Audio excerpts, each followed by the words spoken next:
Hey, it's Nintendo Sony Free 2011 aka MannyTendoWolverine. You guys have Wrestling Heroes and Outros George channel.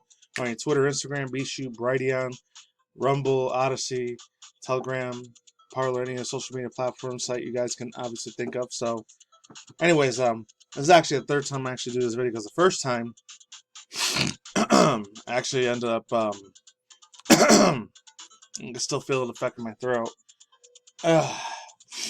Coughed out a little bit, unfortunately, so there's that. And then the second time, I don't know why the fuck my computer decided to, like, just go off of me, and then I ended up calling my electric cable company thing, whatever, seeing what was going on, and they said, oh, like, you're gonna have, like, out of freaking power for, like, 2 hours or whatever it was. I don't know what the fuck they said. They said, like, Transformers are gonna be down for, like, 2, 3, 4 hours. I'm not sure. So I'm doing this a little bit later than I wanted to. But it is what it is. Plus, I got to make this video extremely, like, fast as hell now because, unfortunately, well, actually, not unfortunately. Fortunately, I'm going to be going out later today at 7, which is my time, West Coast time. I'm actually going to be, finally, I've been wanting to watch this shit since last year, but it's the pandemic, scandemic bullshit, fake boogeyman virus thing happened. And the push for the you-know-what's, Jabba the Hutts, a.k.a. the hits and the you-know-what's around the ARMSs started being a thing. Fortunately, yeah, it got pushed back, so I'm going to see Fast 9 later on. So, I can't wait for that shit. I'm going to be hyped as fuck about that thing, man. Even if it's the same thing like it usually is. But anyways. Whew! So it says, Activision CEO stockholders upset the CEO Bobby Kotick's compensation. If you watched my video earlier the other day, you already know how much of a scumbag piece of crap, absolute disgusting degenerate, probably not even a human. It might be a devil satanist freaking Tannenbaum Beelzebub worshiper, my personal opinion, because a lot of these CEOs, CFOs, unfortunately, even sadly in the video game industry, they probably all worship the devil Satan. My personal opinion. Even like the cool ones that, unfortunately, as much as of a hardcore Nintendo fan that I can be, they probably sadly do the same shit. Because it's the only way to get their power in this world, as fortunate as that is, in my personal opinion. It should be fact, but it's just my opinion. But anyways, says publisher defends Bobby Kotick's pay despite his apparent failures to meet performance targets. And if you're wondering why I'm playing all this old 4/8 16-bit music in the background, because it originally comes from like Konami. And I'm gonna get to some Konami news later on. Trust me on that. I'm gonna play some Pokemon music in the back in a second too. I'm only gonna read half of this thing. I'm not gonna read to go completely to full into this article. I don't even know if this video is going to go up on Friday or tomorrow or Saturday, because I usually don't really like post content on Saturday, but Saturday and Sunday, unless it's something super important. This part was pretty super important the other day. So this Activision CEO, or Blizzard CEO, has come under fire from some of his own shareholders who argue that CEO Bobby Kotick got paid too much. I know this is from like June 4th. Actually, no, there was another one. Oh, that's kind of weird, because there was another one that was on the 15th, but I guess I'm going to have to read this one. I'll leave the more updated one down below if you want to read it yourself. So this two proxy advisor recommended that Activision Blizzard shareholders vote against the proposal. I have no idea even say that. How to remunerate Kotick in line with the previous year. Recommendation supported by the CTW investment group, which works on the hold directors accountable for irresponsible and unethical corporate behaviors and excessive pay. The group works with the union-sponsored pensions fund with which represent a substantial portion of Activision Blizzard's shareholders.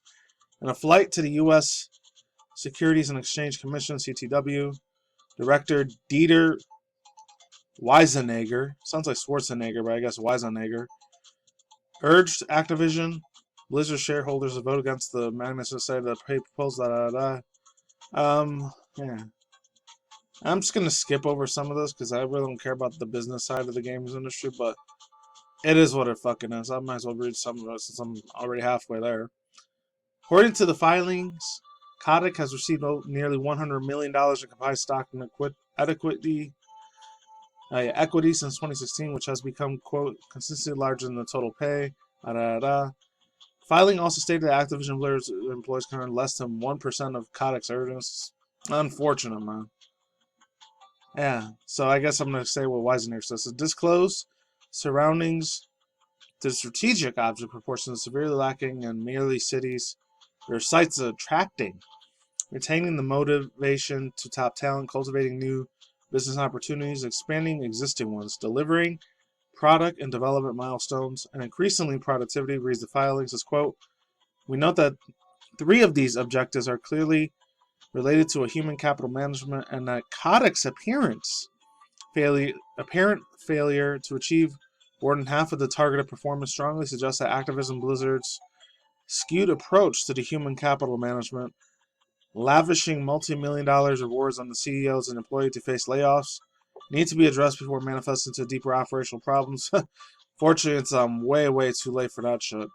In the last 5 years, Activision Blizzard shareholders has outperformed the S&P 500 by more than 120%. And over the past 20 years, Mr. Kotick's leadership, Activision Blizzard shares the price of outperforming S&P 500 over 11,000%. My God. Tell you, this guy, he's an absolute fucking monster, bro. I mean, if he's taking all these fucking hard-earned people's monies, so many game developers, so many producing liners, all the games industry for Activision Blizzards, anyone that's pretty much working anything for future World of Warcraft or Dota 2 or Overwatch stuff from World of Warcraft or Blizzard, they're screwed. They're screwed 1,000,000,000%, bro.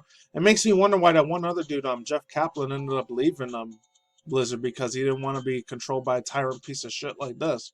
You know, that dude probably has millions of dollars too, but I mean, compared to him, the body count. I even looked at a real older video like 2-3 months ago, a little while back. Back in, I think it was 1989 or 90s, was pretty much the day I was born, literally, when I was like still a baby in diapers at the time, in the early 90s. Like, this dude, Bobby Kotick, he didn't give 0 fucks about video games at all, period. He just cared about the business and the money and the profit, and that's fucking it. He didn't give 0 fucking shits about what were going to happen to the employees. So that tells me right there, he had no love for games.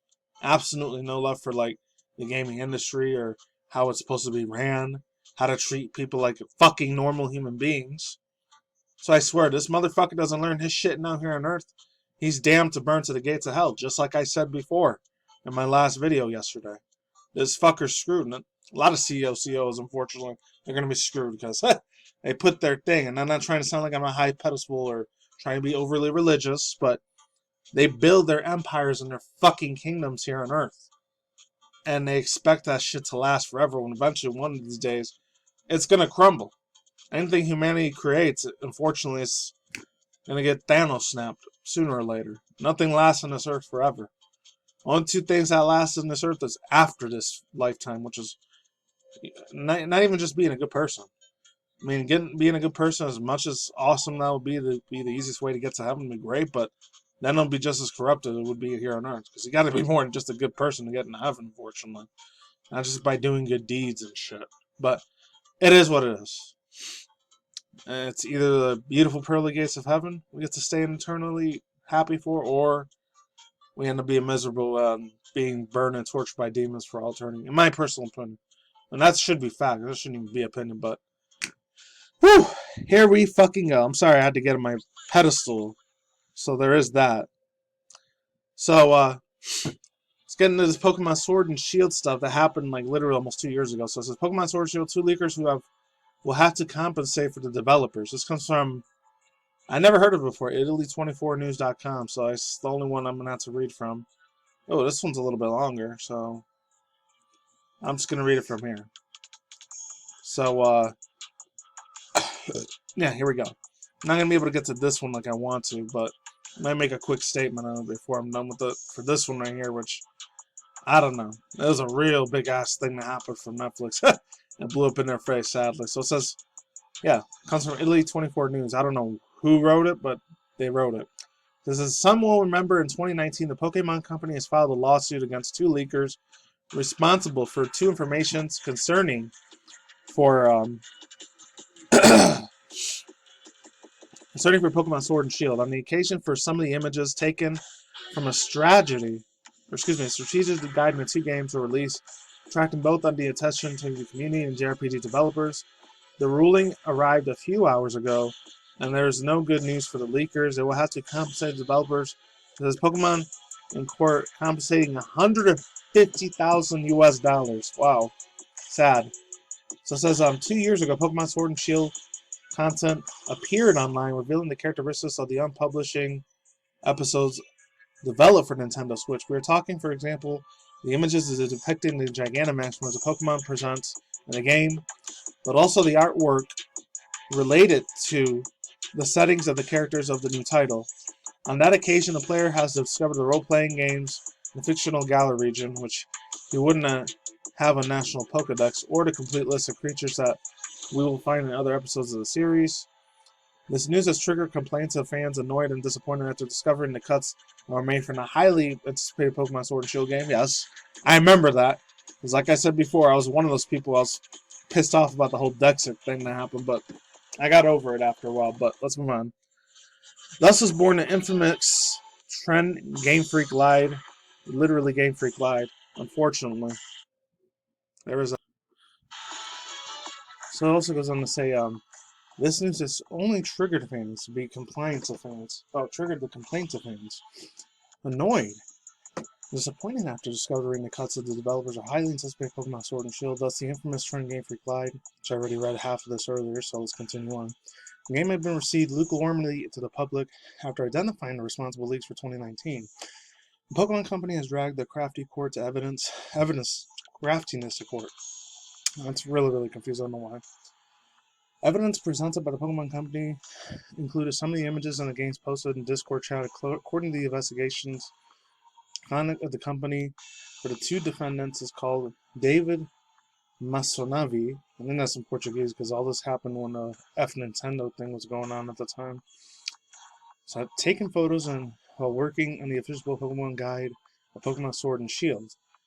While the second defendant, Brian Cruz, had dealt with the dissemination of the images, publishing them on Discord and portals such as Reddit and 4chan. And then you guys can read the rest here. But yeah, overall thoughts, views, and opinions. It was just a crap show, man. Big, giant crap show. The company, I think from Brazil or Paraguay, or somewhere in the South America area, they ended up getting sued big time. I remember talking about this almost 2 years ago when this happened. It was a real big-ass fail on Nintendo's part, especially Game Freak for the Pokemon Company. It is extremely unfortunate, man. Really unfortunate. But anyways, to get into the last final bit of this video here. Game Informer, which I remember when the last time I read this thing was earlier this month or last month, so been a hot second. So here we go. So it says Konami announces social deduction.